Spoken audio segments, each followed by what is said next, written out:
One of the most famous phrases attributed to Sartre is hell is other people. This quote is first seen in No Exit by the end of the play, when one of the characters animatedly expresses it. Like a lot of other quotes in philosophy, this too is highly misunderstood. I'll first clear the misunderstanding, proceeding then to what it really means. Hell is other people is often expressed as some basic rant about how other people are annoying, ungodly, unholy, foul, malicious, monstrous, bad, and so on. It is often told by people to their friends to express a feeling of distaste towards people in general, but it is nothing so basic. While it is true that some people can often be all the adjectives mentioned above, Sartre's point is deeper than that. It is actually an implication of his larger philosophical idea of existence precedes essence, an idea espoused by philosophers like Heidegger. But we shall come back to this later. Firstly, Part 1. No Exit.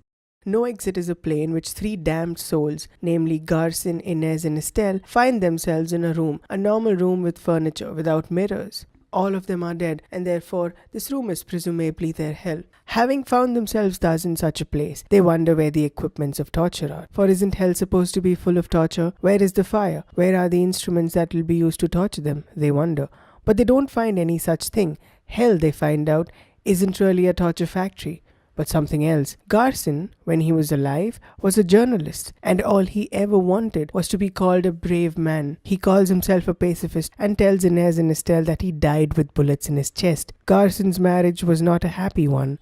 Inez was unmarried and is a lesbian. She dies due to gas stove explosions.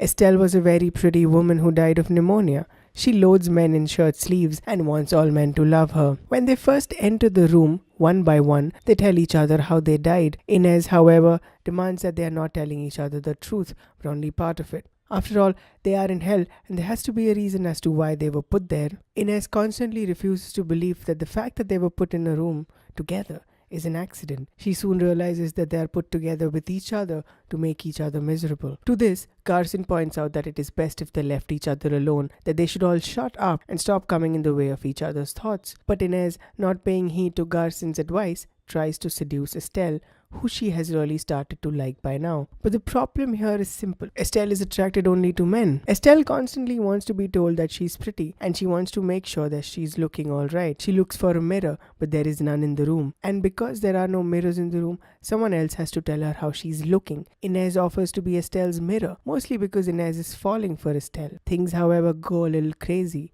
when Estelle denies Inez's advances. Now, Inez starts telling Estelle that she isn't really looking all that pretty, that she has something on her face and so on. Estelle needs Garcin as her mirror now, and is constantly trying to make Garcin tell her that she is pretty and that he loves and desires her. Amidst all this, all the three of them admit to their crimes to each other, their reasons for why they think they have been put in hell. Garcin mistreated and cheated on his wife, that's why he is in hell. Inez seduced her cousin's wife while still living with them, that's why she is in hell. And Estelle drowned her illegitimate baby while cheating on her husband, that is why she is in hell. Even after their crimes have been revealed to each other, they continue getting on each other's nerves. Estelle tries to seduce Garcin, and Garcin gives in for a brief period of time, realizing suddenly, however, that he does not really need Estelle, but just someone who can tell him that he's not a coward for fleeing from his country. Estelle agrees to tell him this, but Garcin realizes that Estelle does not really mean it, and the only person who can mean and say this is Inez. Garcin, therefore, needs Inez to tell him that he's not a coward. What we see, therefore, is a kind of a love triangle. Inez loves Estelle and needs her. Estelle loves Garcin and needs him to tell her that she's pretty and that she's worth something. And finally, Garcin needs Inez to tell him that he's not a coward. Everyone needs someone, and that someone needs someone else. They're stuck in a loop of perpetual dissatisfaction, and it is this realization in the end that drives Garcin to say, hell is other people. Now, before we get to understanding the quote, it's important to understand what existence precedes essence means. Thus, Part 2. Existence precedes essence. In 1946, Sartre gave a public lecture titled Existentialism is a Humanism. There he distinguished between two kinds of existentialists. On the one hand, there are Christians like Jaspers and Gabriel Marcel, for whom essence precedes existence. Sartre writes, if one considers an article of manufacture as, for example, a book or a paper knife, one sees that it has been made by an artisan who had a conception of it, and he has paid attention equally to the conception of a paper knife and to the pre-existent technique of production, which is a part of that conception and is, at bottom, a formula. Let us say then of the paper knife that its essence, that is to say, the sum of the formulae and the qualities which made its production and its definition possible, precedes its existence. The Christian existentialists, because they think of man as having been made by God, think of man as a manufactured product, and since a product always has a design, it ought to imply that it also has an essence. In other words, a human is made out of a certain image, like the design of a pen. That is, a human is first designed by God and then created or manufactured. Therefore, in case of the Christians, essence precedes existence. This view, however, is not held by the atheist existentialists like Sartre himself. For Sartre, while objects like a paper knife, a book, etc. have an essence that precedes their production, man is not like such an object. Since they are atheists, these existentialists believe that if God does not exist, then there has to be some other being whose existence precedes its essence, because that being is not made by anything else. This being for them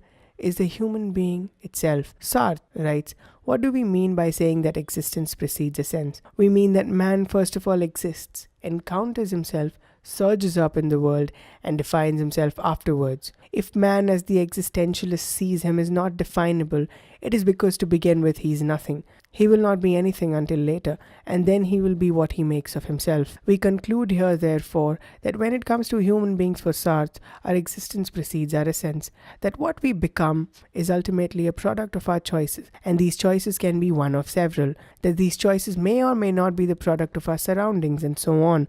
Such an idea is a rejection of metaphysical notions of reality. All ideas about an ahistorical, transcendent human being are given up in such a conception of a human being. Like Heidegger, Sartre too wishes to give up metaphysics. Part 3. Social media.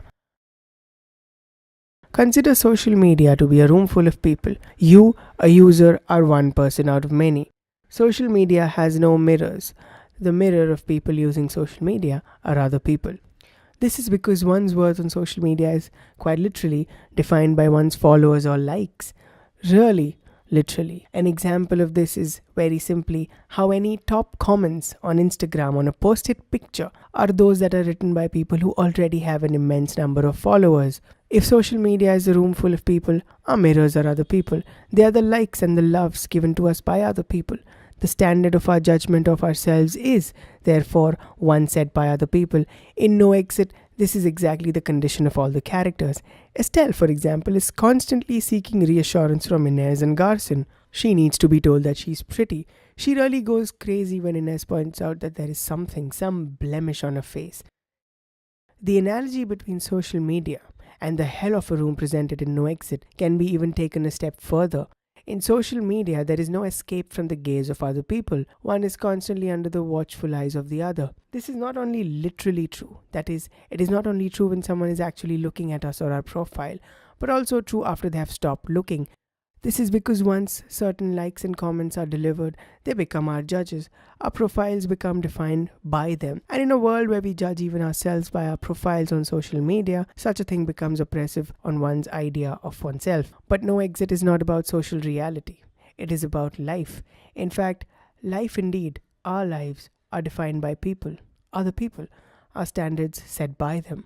A reality nourished only by their approval. Success, hard work, truth, morality, the judge of everything, under an atheistic existential framework, is a human being. These concepts, human concepts. But then how do we become free? How do we become our own judge? I take the example of social media because it very much resembles the hellish room in No Exit. Again, the concept of hell is other people is not really limited to social media. It's about life in general. But this analogy helps because being free from the hellish gaze of the other on social media is analogous to the people in Sartre's play, being able to escape from each other's gazes. How do Inez, Garson and Estelle free themselves from each other? How do we free ourselves from other human beings on social media? Is there a way of doing so? The answer is yes. Sartre's lecture was given just to defend his existentialism from the claim that it is, in the end, a pessimistic philosophy. Moreover, it kills the human spirit because one can never really escape the gaze of other people. But, Sartre responds, the very idea that man is condemned to be free can also be his escape from the facticity of being human.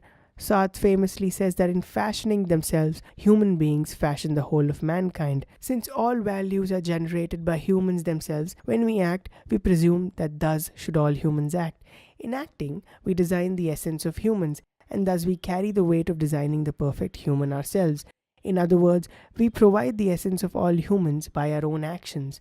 Thus, in being condemned to be free, humans are also in turn responsible for their actions, and this puts responsibility squarely on the shoulders of human beings. The only way to free oneself from the gaze of the other is to understand first that there is a gaze present, and secondly, that this gaze is also contingent in nature, that it is temporary, historical, and fades with time. This means that one must understand that the values against which one is judged are not values that are ahistorical, metaphysical, made by God or some supernatural being, or even some authority which cannot be challenged. This is because there is no such authority. All authority can be challenged because all authority is designed by humans themselves. In No Exit, when Estelle is constantly begging people to tell her that she's pretty, when Garson wants to hear that he's not a coward, and when Inez is constantly looking for Estelle to love her back, they seem to be stuck in a loop. The loop of bad faith. This is similar to social media, where people are stuck with personalities that are defined by the likes, the shares, the loves that are given with the press of a button,